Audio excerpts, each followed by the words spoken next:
É hora de estar com Deus. É hora de meditar na palavra do Senhor. Recebimento diário com o pastor Israel Silva. Recebimento diário com o pastor Israel Silva. Oh, aleluia! Bom dia, bom dia, bom dia, bom dia, queridos.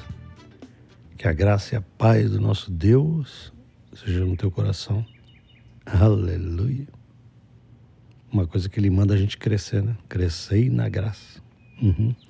E no conhecimento de Jesus Cristo, está escrito. Portanto, esse dia não pode ser um dia sem crescimento. A gente tem que ter uma medida de crescimento. E a gente só cresce quando a gente recebe. A gente não cresce por esforço.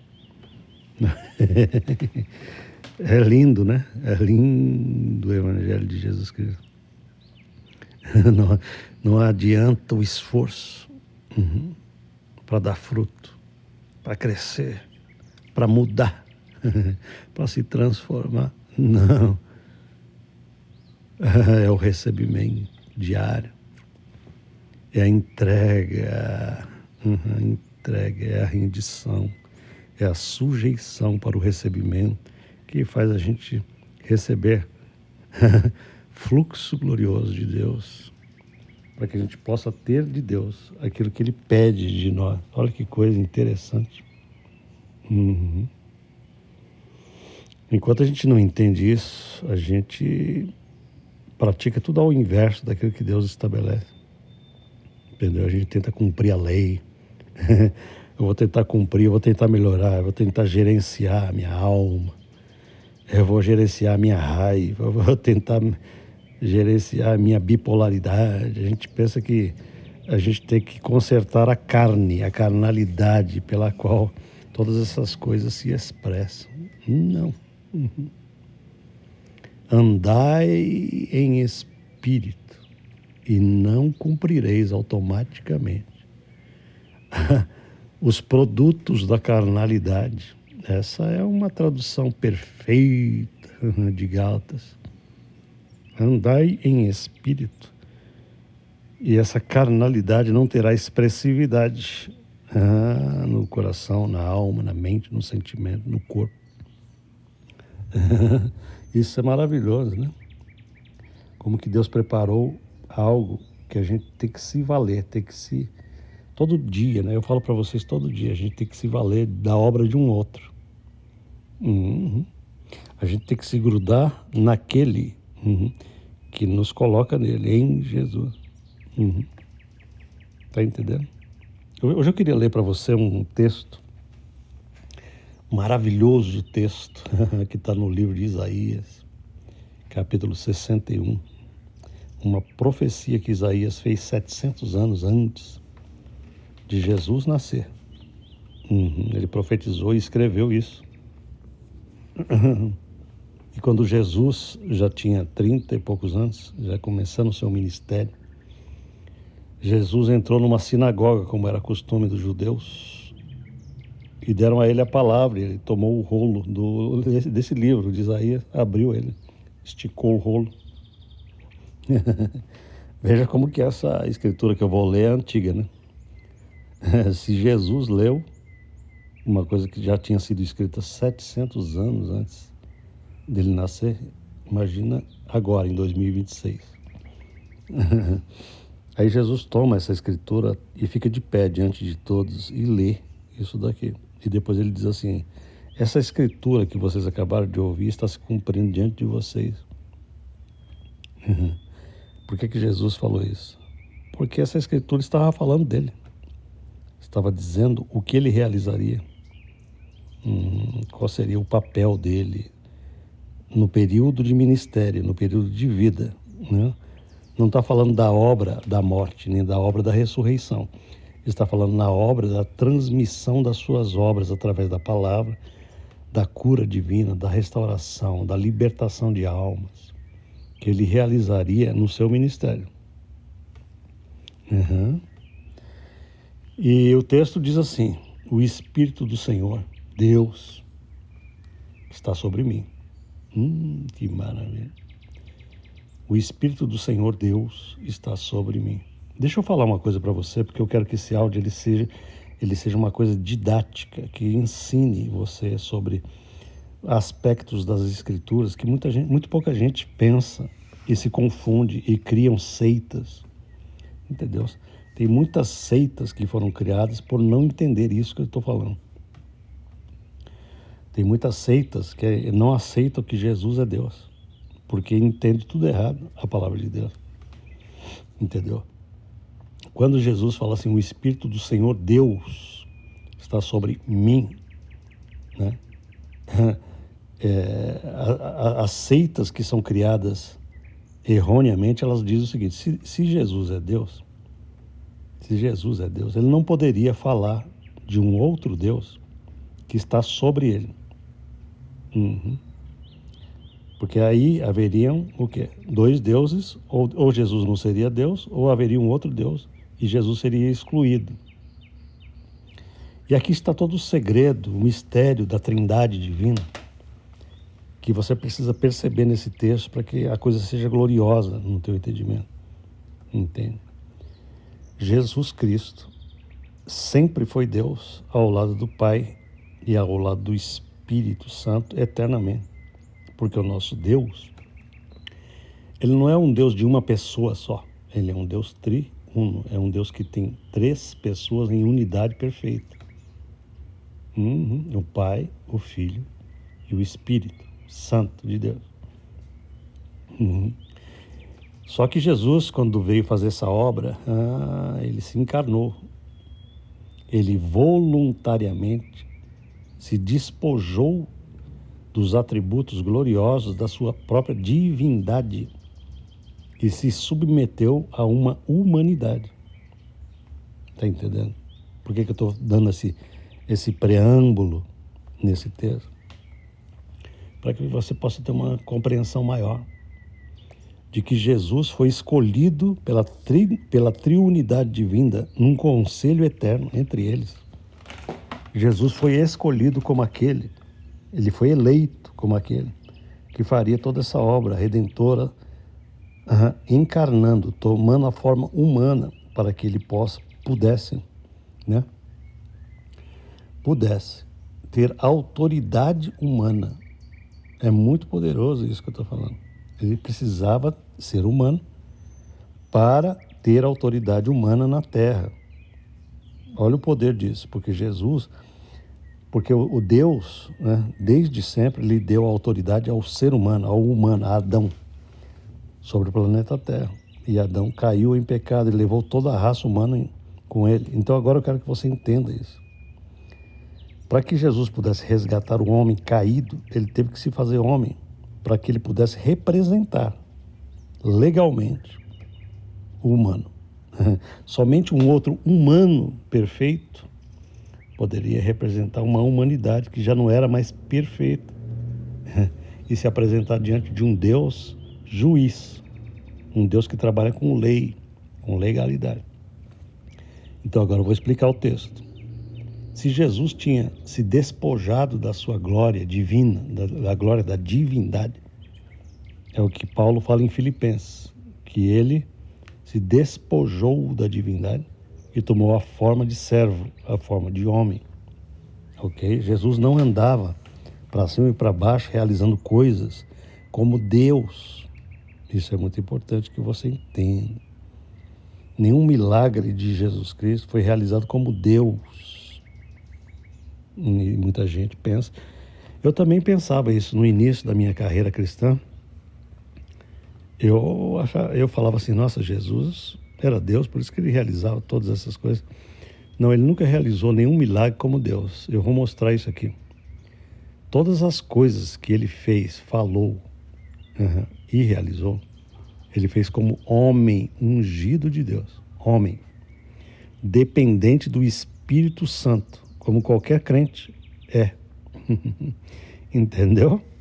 Isso é muito importante nesse contexto desse texto, para que você entenda por que Jesus está chamando Deus de Senhor. Entendeu? Porque ele, como homem, ele se tornou um homem judeu, sujeito a Deus, sujeito à lei. Ele jamais poderia simplesmente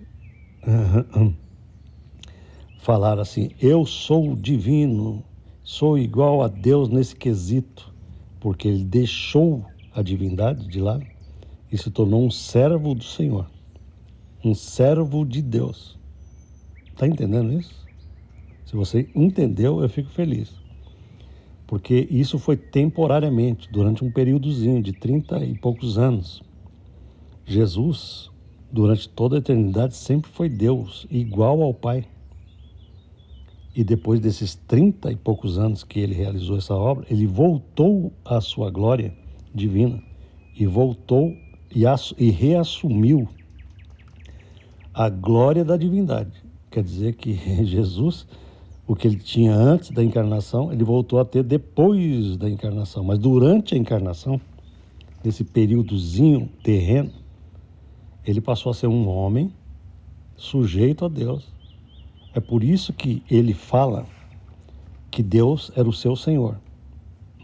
É por isso que ele fala, é por isso que Paulo diz que Deus é Deus e Pai de nosso Senhor Jesus Cristo, por causa da humanidade.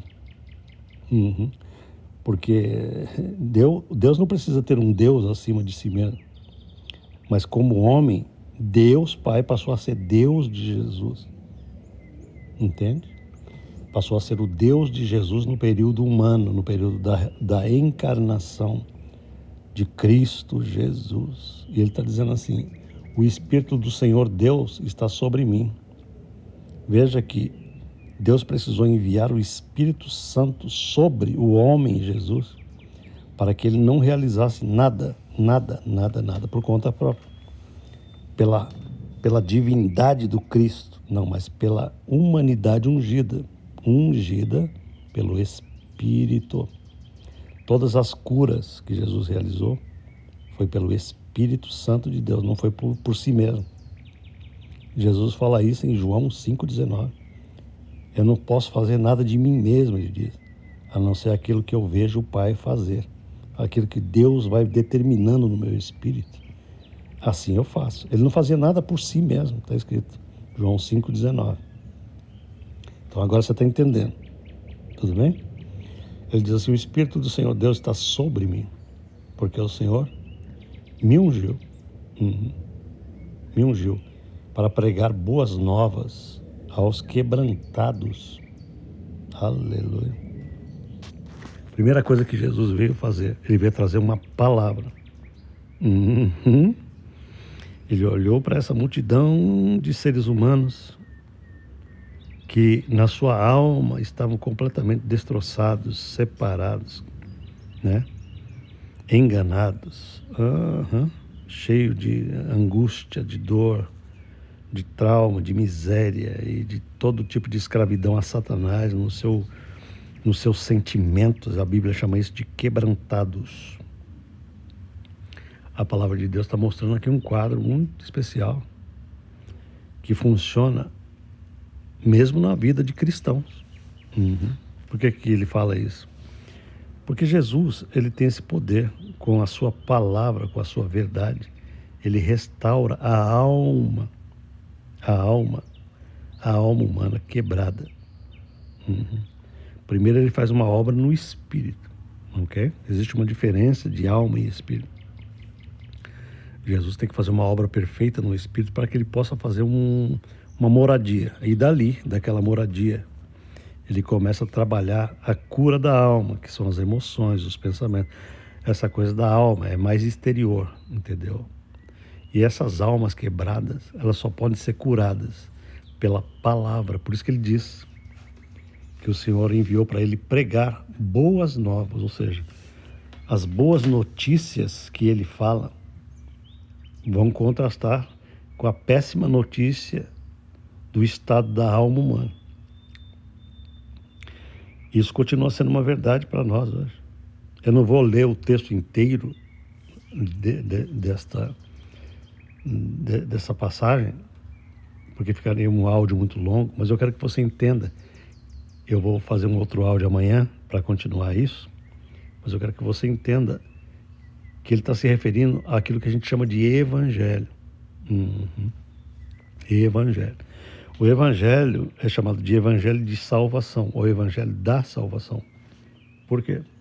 Porque nele, no evangelho, a gente descobre quem é Jesus, por que ele teve que se fazer homem, por que ele teve que nascer homem masculino.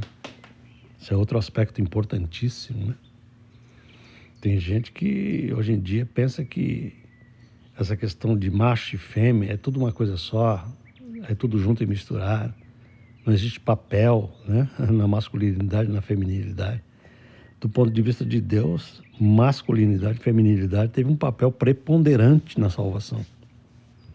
Que eu não vou ter tempo de explicar, mas Jesus não nasceu por acaso homem, do sexo masculino. Por que Jesus não nasceu menina e seria a nossa salvadora? Tá vendo só? Você vai descobrir na Bíblia que o homem foi formado à imagem de Deus. O primeiro homem. Deus criou primeiro o homem. Como imagem de Deus. O homem macho. Por que ele fez isso? Ele tem um propósito, né? É porque o macho, na visão de Deus, dentro da raça, do plano da raça, teria um papel de cabeça, ok? De cabeça, de líder, de liderança, da qual está subordinada a uma raça. E se Jesus não assumisse a sua encarnação como o homem macho, masculino, ele não teria autoridade para representar um substituto de Adão. Porque ele precisava ter a mesma característica de cabeça, a mesma característica que caracteriza o cabeça macho, masculino. Por isso que ele teve que nascer homem. Entende? Não é à toa que ele nasceu como homem e permanece como homem eterno diante de Deus. Aleluia. Por que eu estou falando tudo isso? Para que você entenda que o Evangelho ele vai revelando essas coisas preciosas que a gente precisa sentar e aprender com o papai. Entende? Jesus é o homem perfeito que conseguiu fazer a vontade perfeita de Deus para consertar um estrago que o primeiro homem causou. O primeiro homem. Você pode perceber isso lá no Gênesis. Quando Deus estabeleceu o seguinte para Adão e Eva, falou assim, vocês podem comer de todas as árvores do jardim que eu plantei para vocês, mas dessa árvore aqui vocês não comerão. Tudo bem? Porque o dia que vocês comerem dessa árvore, vocês certamente morrerão. E vocês conhecem a história e viram que a primeira a comer do fruto foi Eva, não foi Adão. Entendeu? Eva foi a primeira enganada por Satanás. Satanás não chegou direto no cabeça da raça, né? Ele não chegou direto no Adão e tentou persuadir Adão. Ele fez isso através da mulher, ok? No entanto, quando Eva comeu aquele fruto, a humanidade ainda não estava caída no pecado, porque ela transgrediu, mas o cabeça da raça ainda não tinha transgredido. Se Adão falasse, não vou comer esse negócio aí não, a raça humana teria sido poupada. Por causa da importância de um cabeça. Mas quando ele tomou do fruto e comeu, ali ele consumou a coisa. E por que eu estou falando isso? Porque assim como Adão, foi necessário que Adão caísse para que a raça inteira caísse, é necessário agora que um outro Adão, preparado por Deus, entendeu?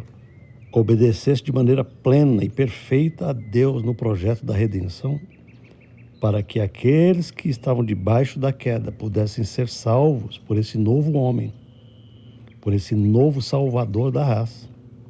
Então a Bíblia, por que eu estou falando isso? Porque tem uma conexão com esse texto, entendeu?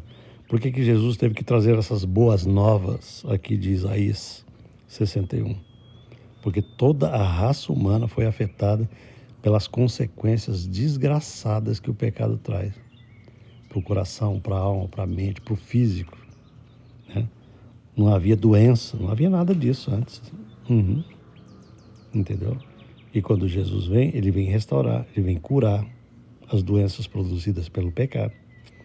Ele vem obedecer a Deus de maneira perfeita, em todas as coisas, para ser o nosso substituto. Mas ele começa dizendo que o evangelho é pregado primeiramente com boas novas, boas notícias que são transmitidas por palavras. Olha o poder disso.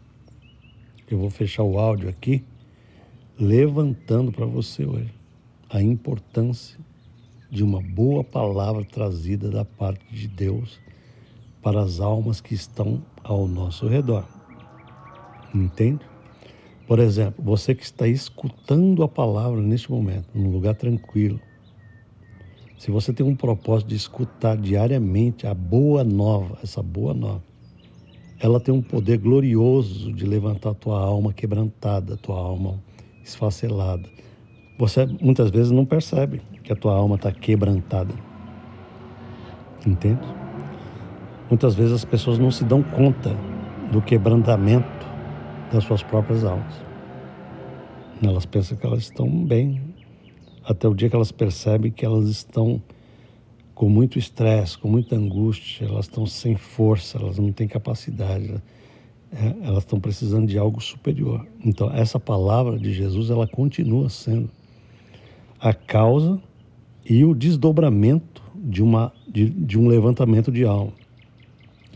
Onde eu quero chegar com isso? Eu quero dizer o seguinte: não basta Jesus fazer uma obra inicial, porque Jesus, quando faz uma obra inicial, ele quer continuar fazendo o desdobramento dessa obra inicial.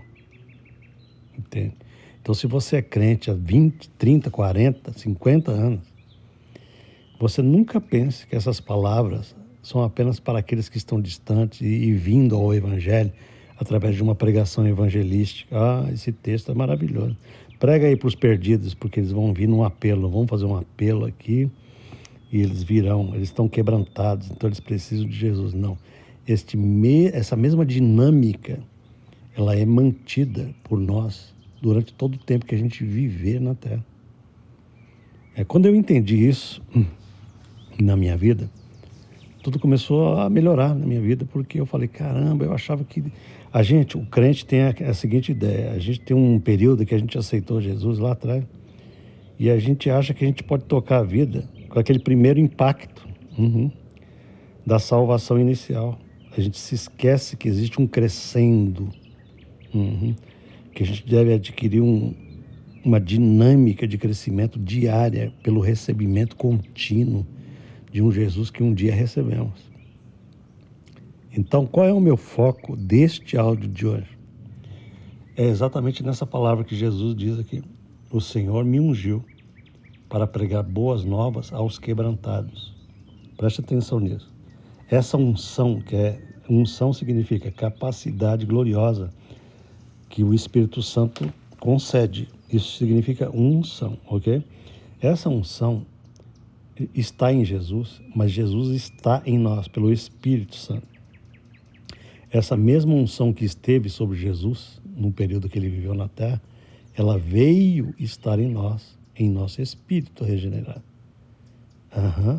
Se a gente não entender isso, a gente não é ministrado. A gente não continua sendo ministrado por essas boas novas que levantam a alma.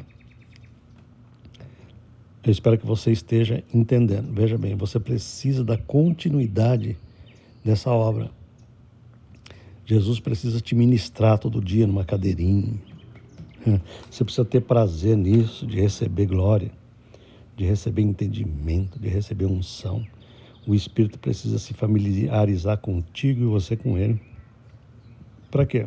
Para que essas boas novas continuem ministrando diariamente, trazendo transformação e fortalecimento dessa área fraca, que é o pensamento, as sensações humanas, o coração, as emoções, os sentimentos e os raciocínios da cabeça humana precisam ser poderosamente fortalecidos com essa glória. Porque, do contrário, a gente está permitindo que a nossa vida ela não seja tocada pela glória interior do Espírito. Ela será tocada pelo automatismo de uma natureza que é meramente humana e carnal. Entende? É por isso que Jesus está falando que ele faz uma obra lá inicial e ele quer continuar. Ele quer continuar sarando o quebrantamento diário das nossas almas. Ou eu estou mentindo? Quantos cristãos aí que têm 30, 40 anos de caminhada estão totalmente quebrados, quebrantados, gastos, queimados, torrados pela vida, por igrejas, né, por pessoas, por maledicência, Você não pode levar a sua vida, mesmo como cristão antigo, e eu tenho muito cuidado com esse negócio de pessoas que falam, eu tenho 30 anos de evangelho. Aleluia! Mas nesses 30 anos, como está a tua vida atual? Como é que está a tua capacidade de tirar águas gloriosas dos poços da salvação? Diário, Senhor. É isso que é o mais importante. Como que a gente interage com essa glória interior, esses poços de águas. É o que está escrito no próprio Isaías, né? Isaías diz assim, com alegria tirareis águas dos poços da salvação. É esse recebimento diário, é esse enchimento de águas divinas do Espírito, que continua mantendo a nossa alma tranquila, restaurada, longe desse quebrantamento, longe desse bagaço que a alma vai se tornando sem essa glória. Então tudo isso eu procurei trazer para você hoje como um quadro que você precisa ter na cabeça quando você pensar em Jesus. Ele é o nosso substituto legal para todo sempre. Não foi só no período terreno. Jesus é o modelo ideal de ser humano, que agora se apresenta para homens e mulheres. Em Jesus, todos estão debaixo do mesmo senhorio. Os machos e as fêmeas, é o que o Evangelho diz. Em Jesus não existe esta desconfiguração. Não existe mais macho ou fêmea no sentido da importância suprema da criação. Porque nele, em Jesus, todos nos tornamos membros do cabeça que é Jesus. Jesus é o verdadeiro cabeça. Cabeça da raça. Aleluia. Amém? Portanto, hoje, eu não vou seguir no texto, mas eu quero que você aprecie o que eu falei a respeito desse texto, que é o seguinte: deixe Jesus continuar a obra que ele começou. Ele veio pregar boas novas aos quebrantados, e ele vai continuar dizendo para você assim: venha a mim todos os que estáis cansados e sobrecarregados, porque eu continuarei vos aliviando. Não é uma obra única no tempo e no espaço, é uma obra contínua, diária. Cada vez que eu percebo meu coração querendo sair dessa glória, desse descanso, desse sossego, dessa paz, eu venho imediatamente receber e venho me firmar, eu venho lutar, mas é uma luta de descanso, é uma luta de submissão, não é uma luta de força de vontade, não. Aleluia. Pai querido, aleluia. Pai, eu quero orar por mim, pela minha vida, por todos os meus familiares, nossos filhos, nossos netos, nossos parentes, irmãos, primos, distantes, tios. Primeiro a nossa família, eu oro para que o Senhor conceda a cada um de nós a glória desse descanso, aleluia, dessa restauração. E por todos os que me ouvem, que também têm suas famílias. Eu oro agora por cada um que está me escutando, para que eles possam aprender, Senhor, a receber essa restauração de alma, do coração, com aquilo que o Senhor realiza lá de dentro, de um espírito unido com Jesus Cristo. Que os meus irmãos possam entender a glória disso e não viver a vida todo dia como se fossem meros humanos frágeis, como aqueles que não têm tido essa experiência da redenção. Que o Senhor traga a cada um a glória desse desejo santo de receber diariamente dessa restauração de alma, porque o Senhor vem fazer isso de maneira contínua até o final. Todos os dias nós precisaremos de uma dose de restauração, de proteção, de fortalecimento. Aleluia! Eu te peço isso hoje, para a glória do teu nome. Eu sei que essa palavra já levanta corações. Eu sei, porque ela tem esse poder. Aleluia, Deus! Muito obrigado, papai, por este dia. Em nome de Jesus. Amém? Amém, queridos. Dá um like nesse áudio aí, compartilha e deixe seu comentário. Se inscreva aí nesse canal, escute todo dia a palavra de Deus. Deixe seu comentário pra gente. Deus te abençoe em nome de Jesus. Amém.